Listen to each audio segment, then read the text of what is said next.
A couple thoughts I wanted to share from the front porch this evening. And by the way, this message will be most certainly a PG-13 kind of topic. So if you got young kids close by, you might want to save the parts of the Bible I want to share for them when they grow up later.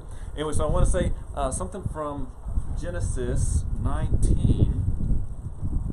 Genesis 19 is a very fascinating and dark and say dirty, I guess is the right word to say. This is a story of so Lot was in Sodom and Gomorrah, these lands that were known for their filth, for their selfishness, for their abuse of all people, and for foreigners. There was just a sick, sexually perverse culture, and God rescues Lot out of Sodom and Gomorrah before those lands get incinerated. And while Lot is in the hills, his two daughters have been saved with him as well. I feel like it's kind of an apocalyptical time, going, wow, has the whole world ended? So Lot's two daughters, check this out in Genesis 19. It's a fascinating read, if nothing else. But I think it's a strong warning for us as well. Maybe in what you're living like tonight. I mean, we're not in apocalyptical times yet, but our mindset can get us to go in some strange directions. So the story goes, so Lot's living up in a cave. They think the whole world's basically gone away, and Lot's daughters have this terrible idea of, we need to repopulate the earth.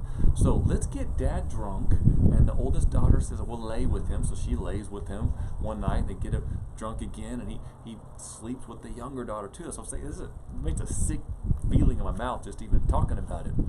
But out of that desperation, out of that sickness, out of that confusion, if you will, the nations of Moab and then Ammon, those were born from those encounters with their dad. Both daughters got pregnant, and both gave birth to boys who led some terrible sinful nations. We just see this multiplication of sin that breeds on to sin, and even more sin. It's just this grossness to it. So I don't know what's going through your heart and your mind right now, but I know that there's an anxiety that's just kind of waiting on many of us. Many of our doubts or our insecurities, our fears, those are like breeding grounds for some really bad decisions.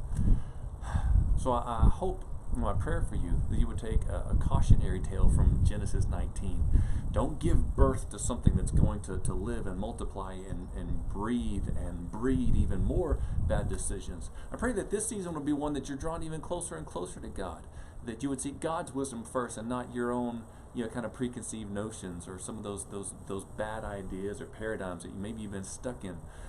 Maybe this would be a chance where God opens your eyes in a new way and you see things the way God sees things. So I hope this is a season that God blesses you with great faith and hope and love.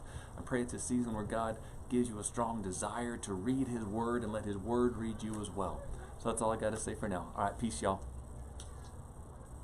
You're a good boy, Rod. Thanks for staying put.